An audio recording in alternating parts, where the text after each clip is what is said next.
Pemirsa Indonesia, kita awal dengan informasi sebuah pabrik sepeda listrik di kawasan industri Terboyo, Semarang hangus terbakar. Belasan mobil pemadam kebakaran dikerahkan guna memadamkan api.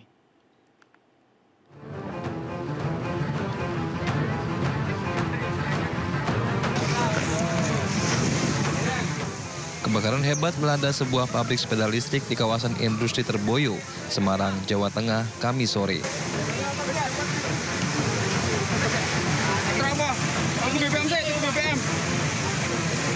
Puluhan petugas pemadam kebakaran kota Semarang yang berada di lokasi berusaha memadamkan api. Namun kencangnya hembusan angin serta banyaknya material mudah terbakar dalam pabrik membuat api dengan cepat membesar dan meluas. Diketahui, api muncul pertama kali dari bagian belakang pabrik saat para karyawan sudah pulang. Meski demikian, penyebab pasti kebakaran masih dalam penyelidikan pihak kepolisian. Bidang tempat dan juga tempat perakitan sepeda listrik maupun motor listrik. Di situ juga terdapat aki-aki untuk kendaraan baterai listrik untuk sepeda listrik maupun motor listrik.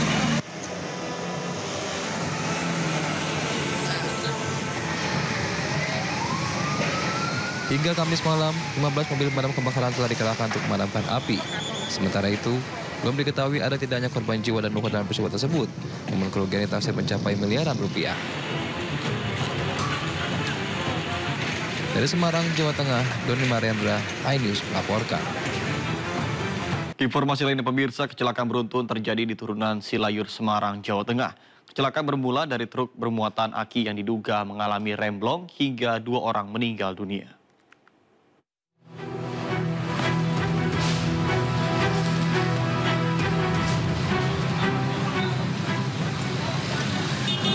Kecelakaan maut terjadi di turunan Silayur, Jalan Profesor Hamka, Ngalian, Semarang, Jawa Tengah, Kamis petang. Diduga mengalami remblong, truk tronton bermuatan aki menabrak sejumlah kendaraan yang melintas dan terparkir di sejumlah toko dan warung. Truk yang terus melaju baru berhenti usai menabrak tiang listrik, hingga mengakibatkan sopir terjepit bodi truk. Kondisi lalu lintas yang sedang ramai membuat banyak korban berjatuhan. Menurut sejumlah saksi mata, truk yang melaju dari atas tiba-tiba tidak terkendali dan menabrak beberapa kendaraan di depannya. Beberapa saat sebelum menabrak, beberapa kendaraan dan ruko terdengar suara klakson truk. Aku lagi tiba-tiba tuh aku dengar kayak ada tabrakan di atas gitu loh, kenceng. Nah terus pas tiba-tiba dia langsung nabrak gitu aja mbak, semuanya kayak hancur gitu loh. Motor saya tuh di dalam kelindes. Di dalam kelindes juga. Baru naik di cucian kelindes itu ketarik. Sudah kecuci tadi? Baru naik. Baru mau dicuci? Baru naik, baru masuk di cucian. Langsung kejadian ini. Makanya kan saya juga belum duduk. Baru masuk, motor dinaikin langsung. Akibat kejadian ini 2 orang meninggal dunia, sedangkan 3 orang mengalami luka. Baik korban luka maupun meninggal dunia dievakuasi ke rumah sakit setempat untuk mendapatkan tindakan medis lebih lanjut. Terjadi laka di turunan Selayur ini.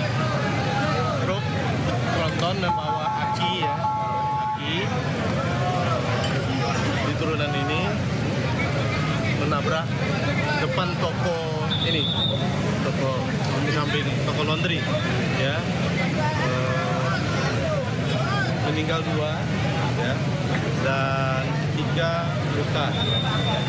Jadi saya ulangi ya, meninggal 2 dan korban luka ringan dan luka berat 3. Sementara itu proses evakuasi supir truk berjalan cukup lama. Petugas dari Basarnas Semarang sempat kesulitan untuk mengevakuasi sopir truk akibat terjepit bodi truk.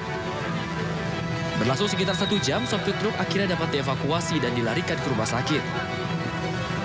Kasus kecelakaan maut ini saat ini masih dalam penyelidikan Satlantas Polrestabes Semarang. Dari Semarang, Jawa Tengah, Tim Liputan, iNews melaporkan. Pemirsa, Barreskrim Polri berhasil menangkap 1 tersangka yang masuk DPO atau dalam daftar pencarian orang dalam kasus judi online situs W88 di Filipina dan memulangkan tersangka ke tanah air.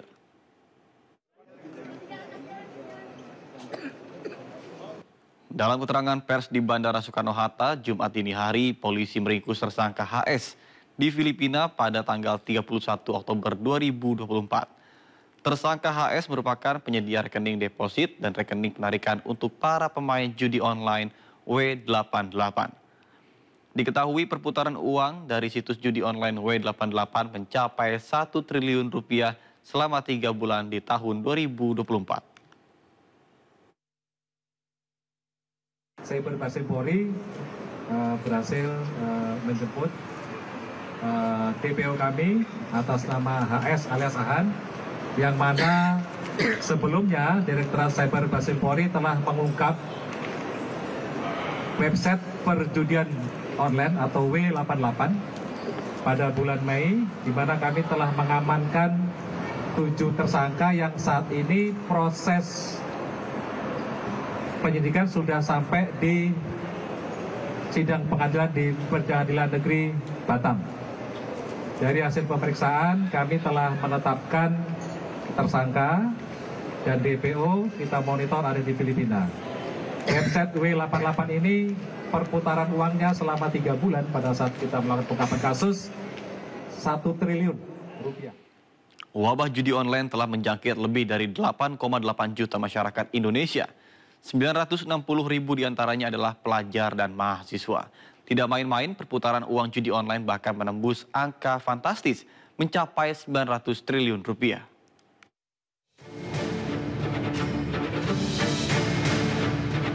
Sebanyak 8,8 juta orang di Indonesia terlibat judi online dengan perputaran uang menyentuh angka 900 triliun rupiah di tahun 2024. Pemerintah pun hingga kini terus melakukan upaya masif dalam memberantas judi online di tanah air. Menteri Koordinator Politik dan Keamanan Budi Gunawan menyampaikan pemerintah melalui Des Pemberantasan Judi Online akan melakukan 3 langkah prioritas. Di antaranya pemblokiran situs judi online secara sistematis, penelusuran aliran dana jaringan judi online, dan meningkatkan koordinasi lintas negara. 97.000 anggota TNI Polri dan 1,9 juta pegawai swasta yang bermain judi online. 80.000 pemain judi online yang usianya di bawah 10 tahun. Dan angka ini diprediksi akan terus bertambah jika kita tidak melakukan upaya-upaya yang masif di dalam memberantas judi online ini. Oleh karena itu, melalui forum ini juga kami dan kita semuanya menghimbau ya, mari kita memproteksi anak-anak kita, keluarga kita, semuanya untuk tidak terkontaminasi dengan judi online ini dengan bahayanya sangat luar biasa. Menteri Komunikasi dan Digital Menkomdigi Mutia Afif menyampaikan Komdigi secara aktif terus memblokir ratusan ribu situs judi online. Dengan itu, pemerintah juga menutup akun rekening bank yang terafiliasi dengan judi online. Situs-situs yang ditutup sudah 104.819, itu kalau dihitung dari 4 November, kalau kita hitung dari tanggal 20 Oktober atau pemerintahan baru, itu angkanya sudah di 380.000 sekian. Kemudian untuk permohonan pemblokiran rekening bank untuk bulan November saja, yaitu wilayah kerja Des Judi Online ini, kami sudah mengirimkan 651 permohonan untuk kemudian rekening bank ini ditindaklanjuti atau diblokir. Jadi sebagaimana teman-teman ketahui bahwa situs satu hal lain adalah rekening. Jadi kalau situs seperti tangannya, rekening ini seperti nadinya. Sementara itu dalam kurun waktu 2 minggu, kepolisian hingga kini berhasil mengungkap sebanyak 619 kasus judi online dengan jumlah tersangka mencapai 734 orang. Kepolisian juga telah menyita uang tunai sebesar 177,6 miliar rupiah. Kolaborasi antara seluruh kementerian dan lembaga juga terus akan digalakkan untuk memberantas judi online. Dari Jakarta, Tim Liputan iNews melaporkan. Banyaknya suami yang terlilit hutang dan terjerat judi online.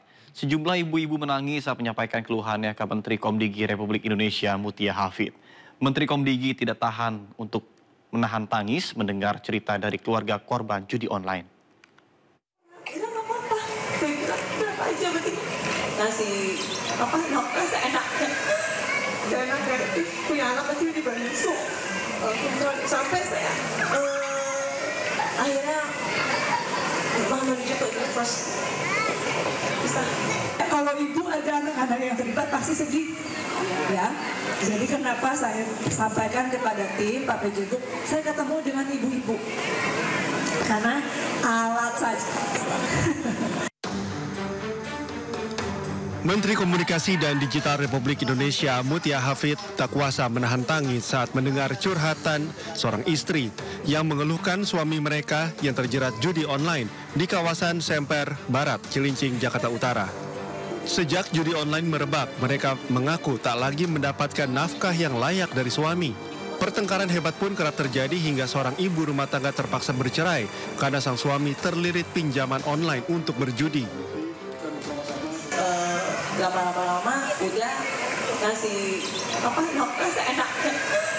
Dan ujung-ujungnya pinjol. Pakai data saya. Datanya kan udah blacklist, nggak bisa minjem kalau udah blacklist.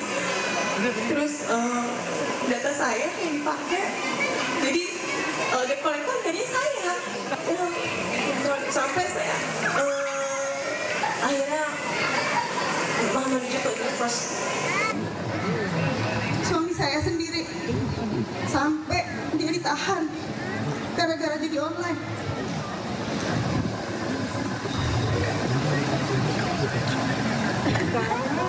Handphone, semua TV habis. Sampai saya ditagih-tagih utang.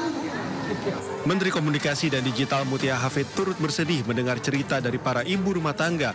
Dirinya meminta maaf karena adanya oknum pegawai Komdigi yang terlibat. Diketahui tak hanya orang dewasa, 80.000 anak di bawah umur 10 tahun pun tercatat terlibat dalam praktik judi online. Saya ingin mengajak ibu-ibu semua. Kalau tiket Komdigi aja alatnya terbatas. Itu pun seperti yang mungkin ibu bapak lihat kemarin. Saya juga minta maaf ibu bapak bahwa dari kantor kami kemudian ada yang terlibat. Sedihnya luar biasa. Karena saya seperti ibunya dari kantor itu. Sama kayak kalau ibu ada anak-anak yang terlibat pasti sedih. Ya. Kementerian Komdigi terus menyambangi masyarakat untuk memberikan edukasi dan pelatihan literasi digital untuk mencegah judi daring, terutama di lingkungan sekolah dan masyarakat. Dari Jakarta, Sofyan Firdaus, iNews melaporkan. Tidak hanya memberikan edukasi terkait dengan bahaya judi online, para pelajar juga didorong untuk memiliki karakter yang luhur dan berbudi pekerti, atau Wakil Menteri Pemberdayaan Perempuan dan Perlindungan Anak Veronica Tan meminta para guru untuk mengajarkan nilai Pancasila dan Bhinneka Tunggal Ika sejak usia dini. Menurut Wamen Veronica, PAUD atau pendidikan anak usia dini memerlukan guru-guru yang memiliki hati mengasihi seperti seorang ibu. Ia pun berpesan agar anak-anak PAUD dikuatkan sehingga mental mereka menjadi tangguh dan tidak menyerah, sehingga target Indonesia Emas tahun 2045 dapat terwujud. Tentu yang seperti yang kurikulum Merdeka ini kurikulum dua arah ya, jadi bukan kurikulum yang top down lagi. Si guru-guru boleh punya ide kreatif, tapi yang paling penting Pancasila, yang paling penting akhlak, yang paling penting nilai-nilai itu semua masuk di dalam value nilai. Pemirsa, Menteri Koordinator Bidang Hukum, HAM, Imigrasi, dan Permasyarakatan Yusril Ihza Mahendra menegaskan bahwa terpidana hukuman mati dalam kasus narkoba Mary Jane Veloso tidak dibebaskan dari hukuman usai dikabarkan akan dipulangkan ke Filipina. Mary Jane Veloso sendiri telah menjalani hukuman penjara hampir 15 tahun.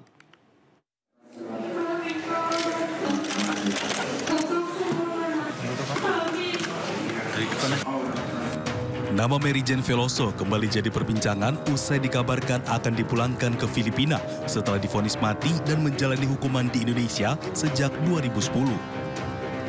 Mary Jane merupakan warga negara Filipina sekaligus terpidana hukuman mati dalam kasus narkotika usai ditangkap di Yogyakarta bersama 2,6 kg heroin pada tahun 2010 silam.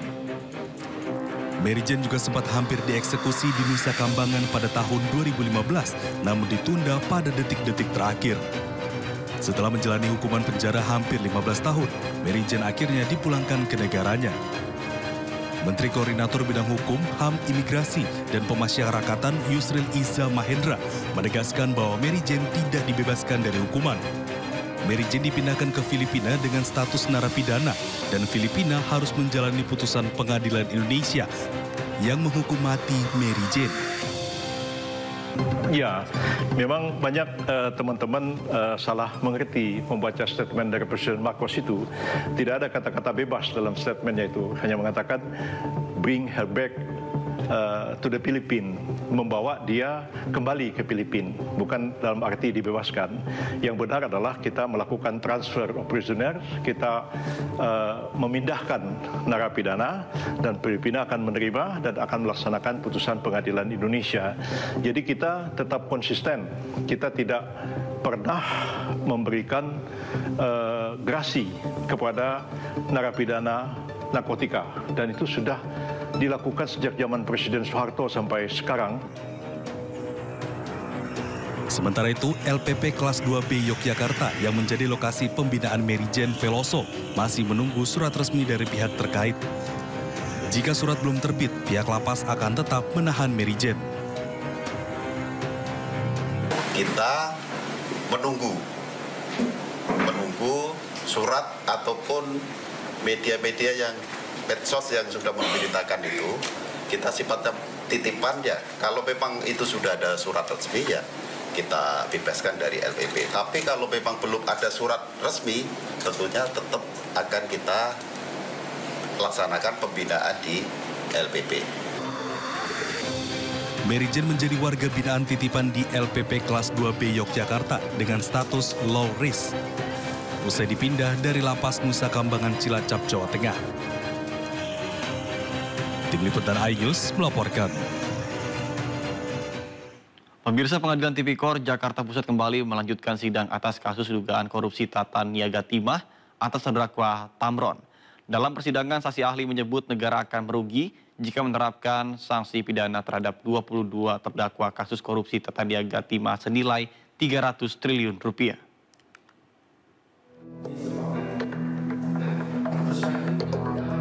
Sidang lanjutan kasus dugaan korupsi Tata Niaga Timah dengan terdakwa pimpinan CV Senus Inti Perkasa Tamron kembali digelar di Pengadilan Tipikor Jakarta Pusat. Sidang kali ini menghadirkan 3 saksi ahli. Salah satu saksi ahli, Rocky Marbun, berpandangan seharusnya terdakwa tidak dikenakan sanksi pidana melainkan hanya sanksi administrasi. Saksi ahli dari Universitas Indonesia ini menambahkan tindak pidana pertambangan dan lingkungan hidup tidak dapat masuk ke dalam ranah tindak pidana korupsi berdasarkan pasal 14 Undang-Undang Tipikor. Hukum administrasi negara yang juga memiliki mekanisme penyelesaiannya, juga sudah memiliki sanksi pidananya, maka undang-undang lain itu tidak boleh masuk untuk menilai dari perbuatan tersebut. Kasus Tata Niaga Timah berawal dari dugaan manipulasi distribusi timah yang merugikan negara hingga 300 triliun rupiah. Tercatat 23 terdakwa, salah satunya Harvey Muiz, suami dari artis Sandra Dewi. Dari Jakarta, Rani Sanjaya melaporkan. Pemirsa, tim gabungan Satgas TPPO berhasil mengungkap kasus tindak pidana perdagangan orang di wilayah Kabupaten Karimun, Kepulauan Riau. Dalam operasi ini, Bareskrim Polri, Polda Kepri, dan Polres Karimun menangkap 3 orang yang terduga terlibat dalam jaringan perdagangan orang. Ketiga pelaku merupakan warga negara Indonesia yang telah lama jadi target operasi. Mereka diringkus saat mengangsir korbannya dengan kapal cepat menuju perbatasan Indonesia-Malaysia. Hingga kini polisi masih terus mengembangkan penyelidikan dengan memeriksa peran masing-masing para pelaku. Modus baru ataupun yang banyak terjadi. Karena beberapa Polda, kami terakhir mendapat laporan dari Polda Sumut menangkap 22 korban dengan pelaku, di mana mereka melalui pintu yang ada di Karimun. Ini menjadi perhatian kita. Kemudian, adapun modus yang dilakukan adalah melangsir. Jadi mereka dengan speed kecil menuju perbatasan Indonesia Malaysia, yang tepatnya di Lentiga ya. Lentiga. Ini terus akan kita kembali. Penyanyi dangdut Inul Daratista belum lama ini terkena musibah. Pemilik goyang ngebor ini dikhianati oleh seorang karyawan yang telah bertahun-tahun kerja dengannya hingga rugi ratusan juta rupiah.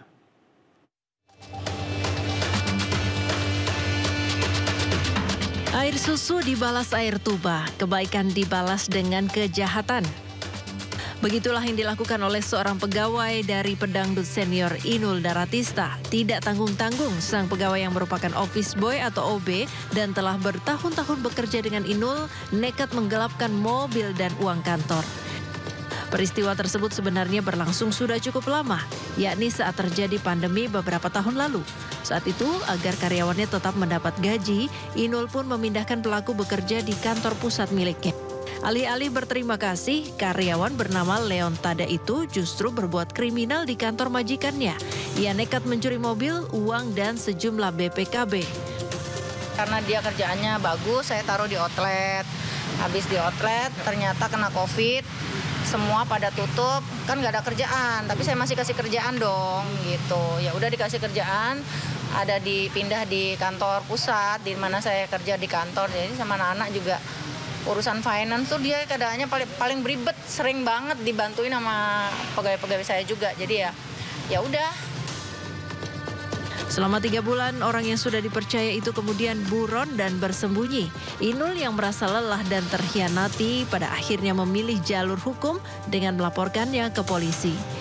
Inul sendiri mengalami kerugian hingga ratusan juta rupiah. Nggak apa-apa, ngasih jerah kan kita udah ngasih yang terbaik ya buat dia. Tapi balasannya kayak gitu. Saya mah orangnya sebenarnya pemaaf juga sih gitu. Tapi kalau melihat kayak gini biar jerah aja. Kasus ini telah sampai ke tahap persidangan di Pengadilan Negeri Jakarta Utara. Inul berharap proses hukumnya berjalan lancar dan memperoleh keadilan. Informasi lainnya pemirsa, selain menuai kecaman dari sejumlah pihak, ibadah umroh yang dilakukan selegram Isa Zega juga menuai sorotan dari Majelis Ulama Indonesia. Hal tersebut lantaran selegram tersebut merupakan seorang laki-laki yang mengubah dirinya menyerupai perempuan.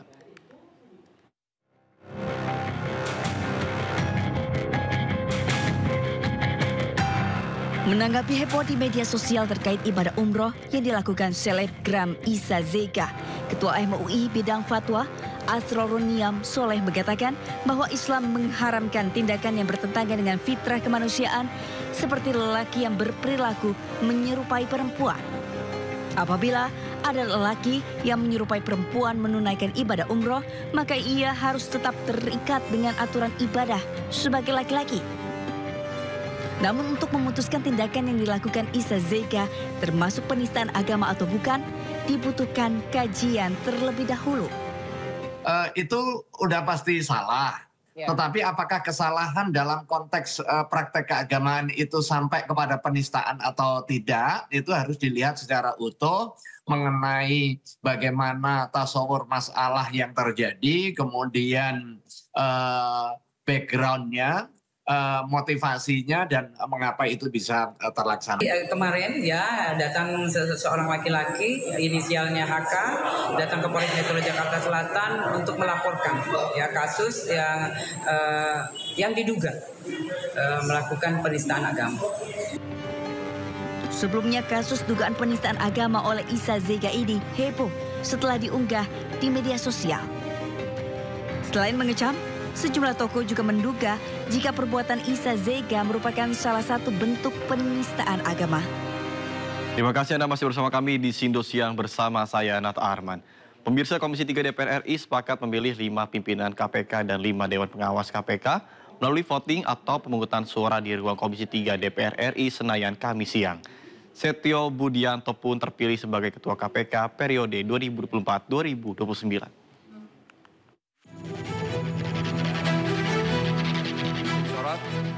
Usai menyelesaikan proses fit and proper test terhadap 10 calon pimpinan KPK dan 10 calon Dewan Pengawas KPK sejak Senin lalu, Komisi 3 DPR RI langsung melakukan voting atau pemungutan suara untuk memilih 5 pimpinan KPK dan 5 Dewan Pengawas KPK Kamis siang. Rapat pleno dipimpin Ketua Komisi 3 DPR RI Habibur Rahman dan dihadiri 4 wakil Komisi 3, yakni Ahmad Syahroni, Rano Alfat, Dede Indra Permana, dan Sari Yuliati. Hasil pemungutan suara capim KPK, akhirnya Komisi 3 menetapkan 5 pimpinan KPK, yakni Setio Budianto, 46 suara, Fitroh Rohcayanto 48 suara, Ibnu Basuki Widodo 33 suara, Johanis Tanak 48 suara, dan Agus Joko Pramono 39 suara. Selain itu, anggota Komisi 3 juga menyepakati Setio Budianto yang merupakan perwira tinggi Polri aktif dengan pangkat Komisaris Jenderal terpilih sebagai Ketua KPK periode 2024-2029 dengan perolehan 45 suara terbanyak. Sementara hasil voting pemilihan Dewan Pengawas KPK, Komisi 3 merekomendasikan 5 Dewas KPK periode 2024-2029 terpilih, yakni Wisnu Baroto 43 suara, Beni Joshua Mamoto 46 suara, Gus Rizal 40 suara, Sumpeno 40 suara, dan Ciska Mirawati 46 suara. Dari Jakarta, Tim Liputan iNews melaporkan. Sementara itu pemirsa, Ketua Komisi 3 DPR RI enggan menanggapi soal komposisi pimpinan KPK terpilih yang didominasi oleh sosok berlatar belakang aparat penegak hukum. Menurutnya, nama-nama yang terpilih merupakan pilihan setiap anggota DPR Komisi 3 tanpa adanya intervensi. Pikir itu kembali ke masing-masing anggota. Ya, kami nggak bisa mengarahkan anggota memilih siapa menjadi anggota KPK. Kami juga tidak bisa juga mengarahkan anggota Komisi 3 memilih siapa menjadi ketua KPK. Ya, nanti mungkin ditanyakan masing-masing pilihannya apa dan alasannya apa. Nah, itu juga bingung juga. Anda kan gini, teman-teman kan lihat prosesnya ya. Sejak awal sangat terbuka, benar nggak? Sangat transparan. Jadi kalau lebih cepat, bahkan waktu ya untuk anggota melakukan interview kan ditambah dari 60 menit menjadi 90 menit. Dan rata-rata nih sampai capek-capek nih kawan-kawan nih. Disuruh bicara lagi. Which is kalau periode lalu untuk bicara itu kadang-kadang menjadi kemewahan. Kenapa? Waktu itu mungkin habis pandemi kan, yang bicara hanya Kapoksi. Jadi anggota biasa jarang bicara, Pak. Ini sekarang anggota biasa dengan periode yang ini diberikan keleluasaan untuk berbicara sampai muter-muter lagi, bicara lagi, ya. Tapi kalau waktunya akhirnya menjadi lebih singkat, saya nggak ngerti juga, ya. Voting atau pemungutan suara Komisi 3 DPR RI sepakat memilih 5 pimpinan dan 5 Dewan Pengawas KPK. Untuk mengetahui tahapan selanjutnya dalam menyaring pimpinan baru Komisi Anti Rasuah, kami sudah terhubung dengan rekan kami Henry Aprilia di Gedung KPK Jakarta. Baik, selamat siang Henry. Usai Komisi 3 menyepakati 5 pimpinan KPK, kapan rencananya nama-nama tersebut dibawa ke rapat paripurna? Silakan Henry. Ya baik, selamat siang Nata dan juga pemirsa. Ini memang tepatnya di hari kemarin ini sendiri, Komisi 3 DPR RI telah menetapkan 5 nama calon pimpinan Komisi Pemberantasan Korupsi pada periode 2024 sampai dengan 2029.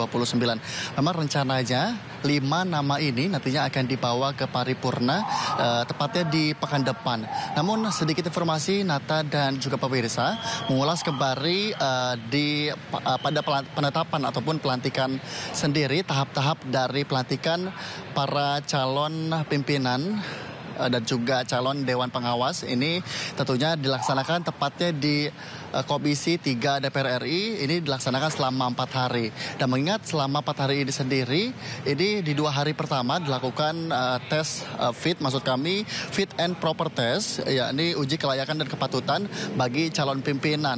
Di mana memang anggotanya ini ada sebanyak 10 dan juga dilanjutkan di hari Rabu dan juga di hari Kamis untuk fit and proper test yang dilaksanakan untuk calon Dewan Pengawas. Mengingat di hari terakhir ini, di hari Kamis kemarin, Komisi 3 DPR RI telah menetapkan sekaligus juga telah melakukan rapat pleno untuk melakukan voting bagi 10 nama calon pimpinan, kandidat 10 kandidat calon pimpinan, begitu dengan juga 10 nama calon Dewan Pengawas Komisi Pemberantasan Korupsi periode 2024 sampai dengan 2029.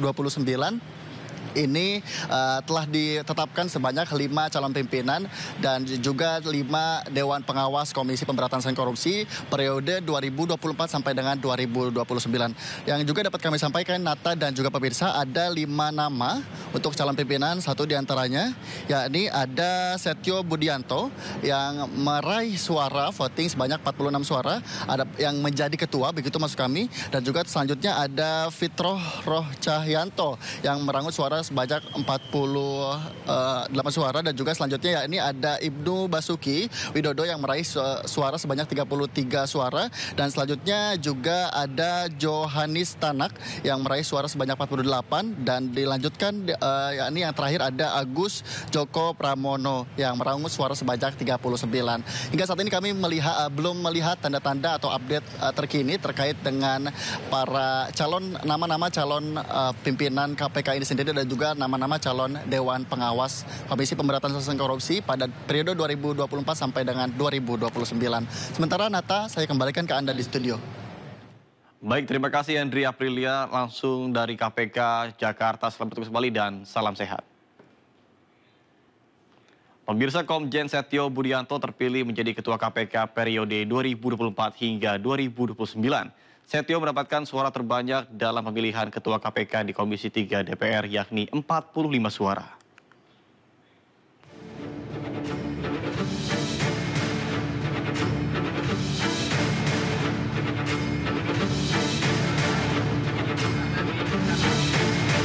Komjen Pol Setio Budianto terpilih sebagai Ketua KPK periode 2024-2029.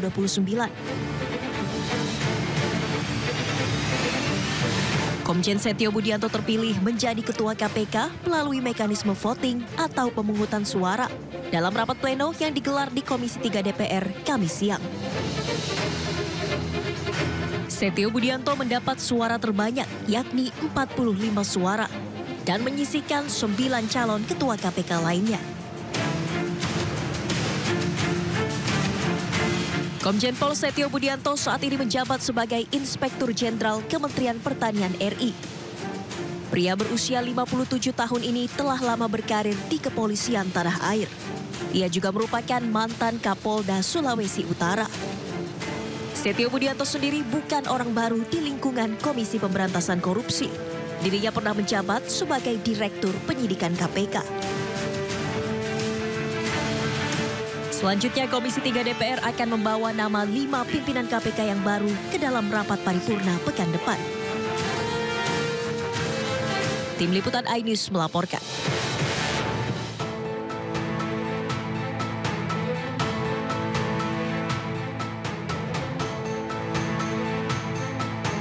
Setio Budianto akhirnya terpilih menjadi Ketua Komisi Pemberantasan Korupsi atau KPK periode 2024-2029.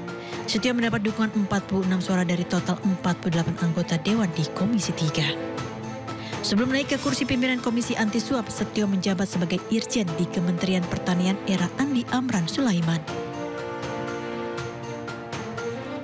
Pria lahiran 1967 ini merupakan perwira tinggi polisi dengan pangkat Komisaris Jenderal.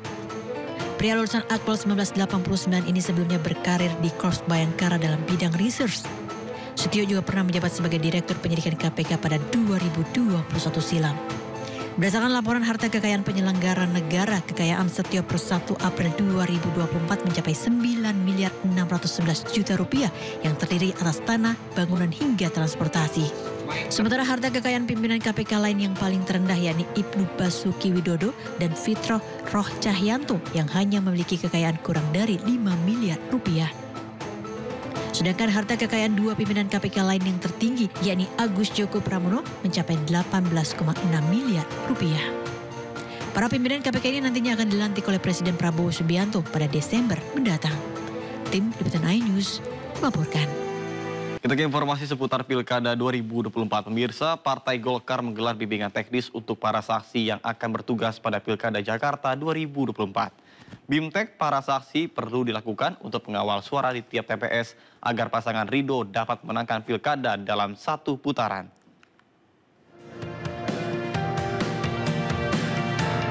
DPD Partai Golkar Jakarta memberikan bimbingan teknis kepada para saksi yang tak akan bertugas di tempat pemungutan suara atau TPS pada Pilkada Jakarta 27 November mendatang. BIMT kali ini diberikan kepada ratusan saksi yang nantinya akan bertugas di berbagai TPS di wilayah Jakarta Pusat dan Jakarta Utara. Para calon saksi ini diperkenalkan dengan aplikasi digital untuk mempermudah pelaporan dan koordinasi hasil suara di tiap TPS. Dalam tugasnya sampai dengan pilkada, bahkan setelah pilkada, dengan sistem IT yang dibimbing hari ini, sehingga semua terdata dengan rapi, terlapor dengan rapi. Mereka semua ada aplikasi saksi yang ditugaskan kepada mereka, sehingga kita bisa tahu tertib berapa jumlah dan sebagainya. Untuk mengawal pemenangan pasangan Ridho, para relawan juga terus turun ke lapangan, memberikan kontribusi nyata melalui berbagai program pro rakyat. Salah satunya dengan aksi menanam pohon di Kali Ciliwung, Kramat Jati, Jakarta Timur. Di sini kita sesama perempuan lagi pada ngumpul semua, tanam pohon di Kali Ciliwung. Pohon yang kita tanam itu tanaman loa, itu sebagai bentuk kami terhadap mendukung penuh ya visi misinya Pak Ridwan Kamil dan Pak Suswono untuk Jakarta Baru, Jakarta Maju, apalagi terutama dalam konteks lingkungan. Selain untuk menjaga kelestarian lingkungan, kegiatan penanaman pohon di Kali Ciliwung ini juga diharapkan mampu mengatasi banjir dan penguatan kontur tanah di Jakarta. Tim Liputan iNews melaporkan. Calon Wakil Gubernur nomor urut 3 Rano Karno atau Sidul berkampanye di Kenari, Senen, Jakarta Pusat. Sidul menyapa warga yang umumnya kaum milenial, Gen Z, dan para seniman.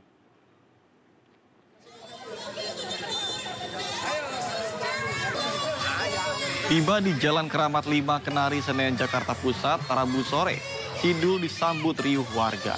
Warga Kenari pun antusias dan berebut untuk bisa foto bersama dengan Sidul. Aktor film legendaris Sidul anak sekolahan ini tak surut pamornya saat berkampanye bersama dengan milenial dan Gen Z. Dalam kampanyenya, Sidul menjanjikan akan mengembalikan pengelolaan Taman Ismail Marzuki untuk mengakomodir kegiatan para seniman. Saya tahu sekali wilayah ini tidak jauh dari tempat pusat kebudayaan yaitu Taman Ismail Marzuki. Kita akan mengembalikan pengelolaan Taman Ismail Marzuki kepada seniman dan budayawan agar kesenian dan kebudayaan bisa hidup di Jakarta ini. Sementara pasangan calon gubernur dan wakil gubernur Jakarta nomor urut 3 Pramono Anung Rano Karno dan paslon nomor urut 2 Dharma Pongrekun Kunwardana Kamis pagi menghadiri doa bersama untuk Pilkada Damai di Mapolda Metro Jaya. Doa bersama yang merupakan inisiasi dari Polda Metro Jaya ini dimaksudkan untuk menciptakan kondisi aman hingga proses pemungutan suara berlangsung.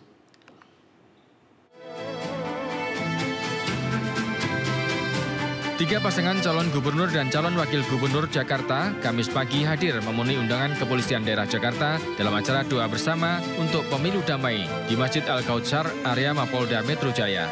Selain tiga pasangan calon, Ridwan Kamil Suswono, Dharma Pongrekun Kunwardana, dan Pramono Anung Rano Karno, doa bersama yang diinisiasi Polda Metro Jaya ini juga dihadiri KPU Jakarta, Bawaslu Jakarta, Kapolda Metro Jaya, serta Panglima Kodam Jaya. Doa bersama untuk Pilkada Damai dinilai sebagai kegiatan positif dan penting dilakukan menjelang tahapan pemungutan suara. Siapapun yang terpilih sudah ada garis tangannya dan kita komitmen kepada tim pilkadanya harus selalu kondusif, damai, menghormati aturan. Siapapun yang terpilih nanti kita dukung, kita doakan. Ini kan hanya semata-mata proses aja ya. Dan kita berharap di tanggal 27 betul-betul memberikan contoh bahwa di Jakarta sangat baik. Semoga ini bukan hanya formalitas saja, tetapi sungguh-sungguh dimaknai bahwa kita akan menjalani proses demokrasi yang akan ditentukan tanggal 27 nanti, sungguh-sungguh dengan niat yang tulus untuk memperjuangkan dan membela rakyat. Itu yang terpenting. Tapi yang paling penting adalah pilihlah secara rasional siapapun yang bisa memberikan pelayanan terbaik bagi warga Jakarta. Dengan doa bersama untuk Pilkada Damai, diharapkan proses pemilihan Kepala Daerah Jakarta berjalan lancar tanpa adanya gesekan yang terjadi.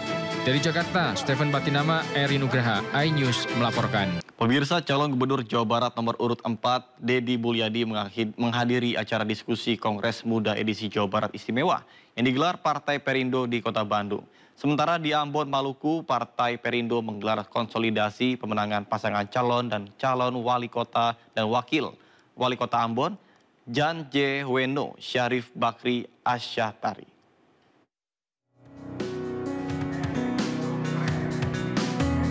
Partai Perindo kembali menggelar Kongres Muda edisi Jawa Barat Istimewa Road to Gedung Sate di Armor Genuine Forest Cafe, Kota Bandung, yang turut dihadiri calon gubernur Jawa Barat nomor urut 4, Deddy Mulyadi.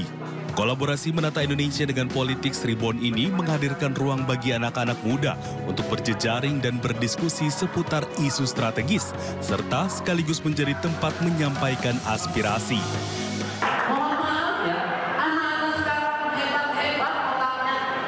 Jiwanya lemah, tidak mau kerja keras, mudah ditekan, gampang putus asa. Saya ngalamin itu anak saya sendiri kok. Nah, ini yang memang luar biasa memberikan inspirasi kepada anak-anak muda.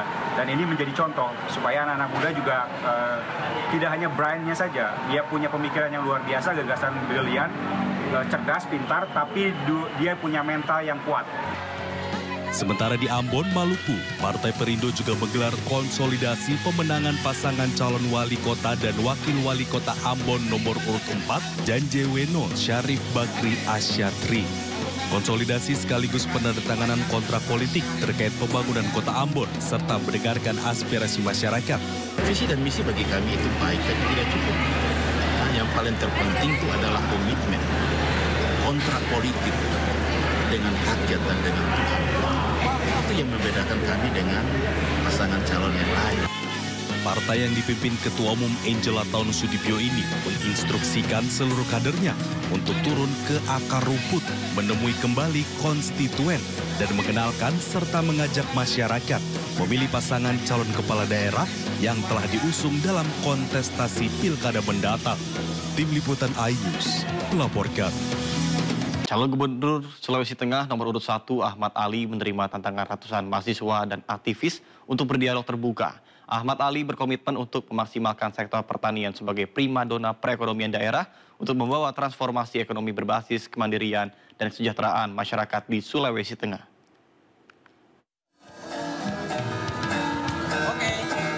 Calon Gubernur Sulawesi Tengah nomor urut 1 Ahmad Ali berdialog dengan ratusan mahasiswa dan aktivis yang tergabung dalam payung aktivis dalam acara yang bertajuk Skakmed Rabu malam.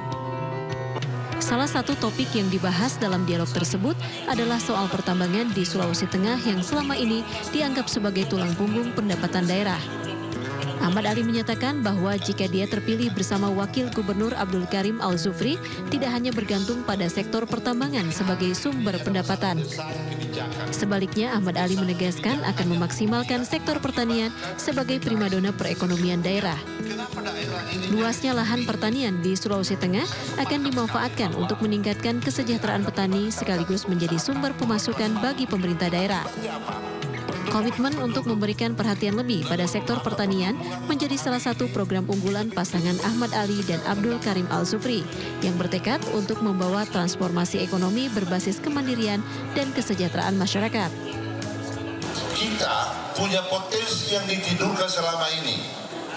Kita lebih gemar melakukan aktivitas pertambangan, menunggu siapapun yang jadi gubernur Sulawesi Tengah kalau hanya untuk orientasi pertumbuhan, tidak usah buat apa-apa.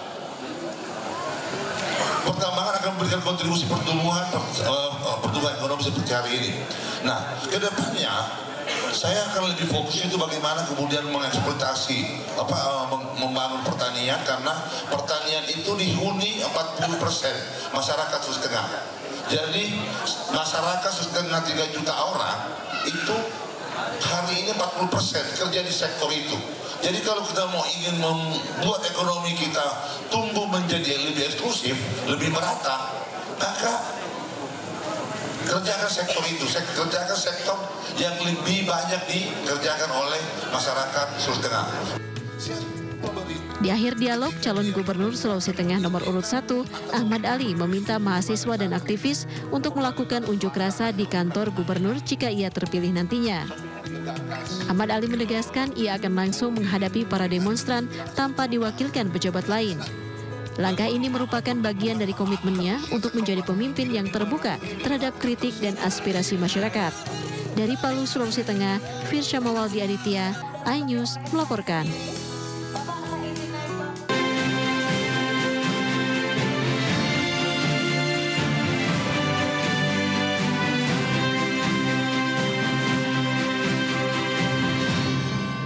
Terima kasih Anda masih bersama kami di Sindo Siang. Pemirsa, Presiden Republik Indonesia Prabowo Subianto mengawali kunjungan kerjanya di London, Inggris dengan bertemu Raja Inggris King Charles III di Buckingham Palace Kamis 21 November pagi. Prabowo tiba di Buckingham Palace pada pukul 10.20 waktu setempat.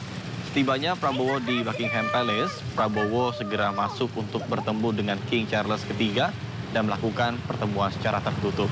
Sekitar pukul 11.05 waktu setempat, iring-iringan kendaraan Prabowo keluar dari Buckingham Palace.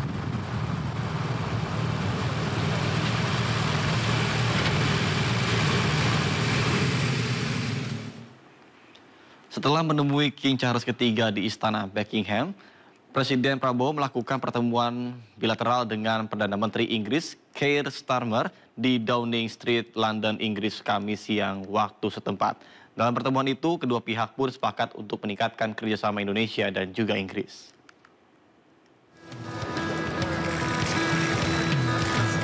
Presiden Prabowo tiba di Downing Street sekitar pukul 12.35 waktu setempat dan disambut langsung Perdana Menteri Keir Starmer. Dalam kesempatan itu, PM Starmer pun menyampaikan apresiasi atas kedatangan Prabowo ke kantornya. Starmer juga menyatakan komitmennya untuk terus meningkatkan kerjasama antara Indonesia-Inggris. Sementara itu, Presiden Prabowo menyebut PM Starmer menyatakan minat Inggris untuk melakukan kerjasama di sejumlah sektor, mulai dari ekonomi, perikanan, pendidikan, kesehatan, hingga pertahanan. Dengan Perdana Menteri, dengan menteri-menterinya kita bicara membahas kerjasama di beberapa bidang. Mereka juga minat membantu kita di beberapa sektor. Sektor ekonomi tentunya, perikanan, kemudian pendidikan, kesehatan, jadi dan juga pertahanan, keamanan. Dengan Wakil Perdana Menteri, ya kita membahas beberapa masalah tentang bagaimana saya jelaskan rencana kita untuk menyelenggarakan makan bergizi untuk anak-anak kita. Mereka sangat terkesan, sangat juga ingin mencari cara dan bentuk untuk membantu kita. Selain bertemu Perdana Menteri Starmer dalam lawatannya ke Inggris, Presiden Prabowo juga menghadiri jamuan santap siang yang digelar Wakil Perdana Menteri Inggris Angela Rayner di Lancaster House.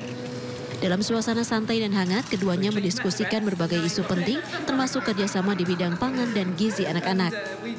Pada kesempatan itu, Prabowo menjelaskan rencana pemerintah Indonesia untuk melaksanakan program makan bergizi gratis. Sementara Wakil PM Angela mengungkapkan harapannya untuk memperkuat hubungan kerjasama antara Indonesia dan Inggris.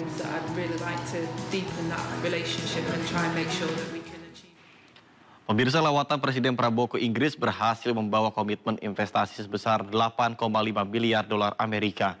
Komitmen investasi tersebut didapatkan Prabowo usai bertemu sejumlah pemimpin perusahaan di Inggris.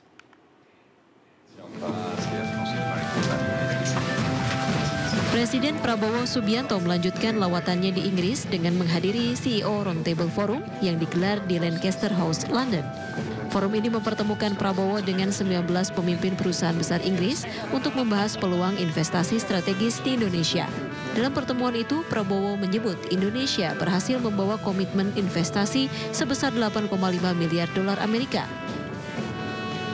Total mereka sudah komit investasi 8,5 miliar dolar. Jadi 7 miliar BP, 1,5 miliar dari beberapa perusahaan lain. Jadi cukup produktif lah ya pertemuan-pertemuan kita hari ini. Mereka sangat ingin masuk ke Indonesia. Sebagian dari mereka sudah di Indonesia lebih dari 100 tahun. Prestasi mereka juga cukup baik. Saya kira ini menunjukkan optimisme mereka terhadap ekonomi kita. Ya. Kepercayaan ini juga di Brasil juga demikian, di Amerika juga demikian, di Tiongkok juga demikian. Alhamdulillah, ya, sangat produktif. Presiden menegaskan hasil tersebut menunjukkan optimisme para pelaku usaha Inggris terhadap ekonomi Indonesia. Presiden mengatakan kepercayaan global terhadap Indonesia terus meningkat. Komitmen pemerintah Indonesia terhadap tata kelola yang bersih dan efisien juga menjadi salah satu daya tarik utama bagi investor. Berlagi informasi lainnya pemirsa, gambar Garuda Biru yang dulu heboh usai putusan MK terkait dengan pemilu 2024 dan revisi Undang-Undang Pilkada kembali ramai di media sosial. Kemunculan gambar identik dengan peringatan keadaan darurat itu sebagai respon rencana pemerintah menaikkan PPN menjadi 12% mulai Januari tahun depan.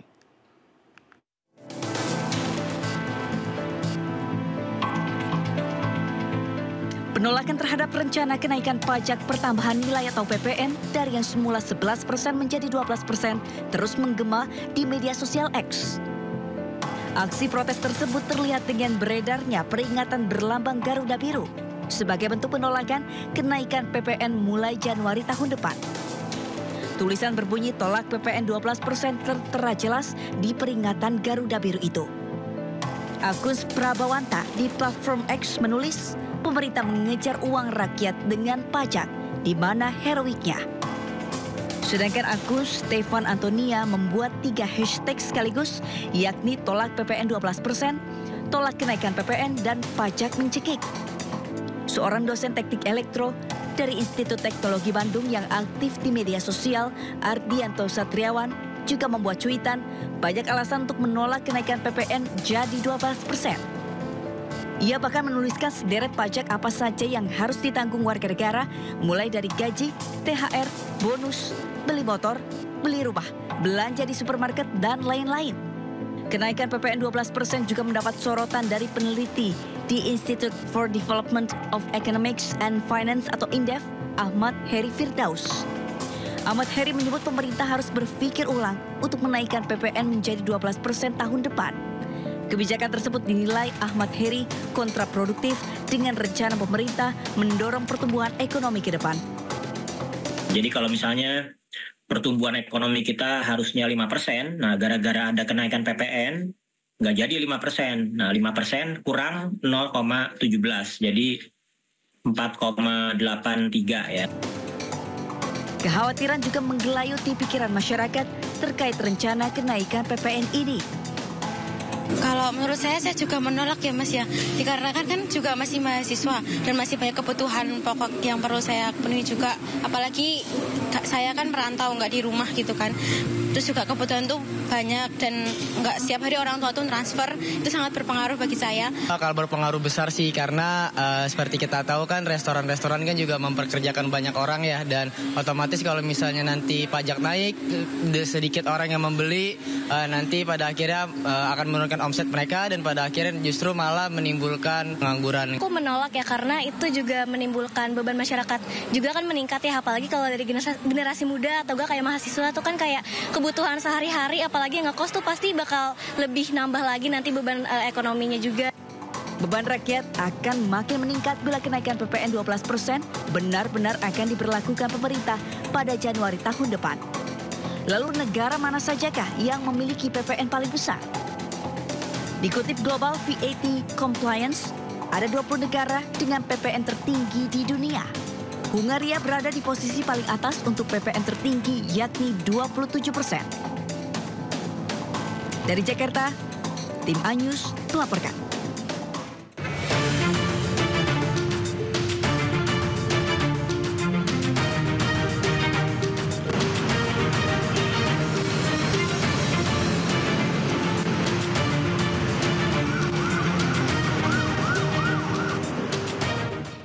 Pemirsa, saatnya kita simak pantauan arus lalu lintas yang ini dan kami telah terhubung dengan Brigadir Treslinda dari NTMC Polri yang berada di kawasan Simpang Kuningan, Jakarta Selatan. Selamat siang Brigadir Teslinda, bagaimana pantauan arus lalu lintas dari tempat Anda melaporkan? Silakan.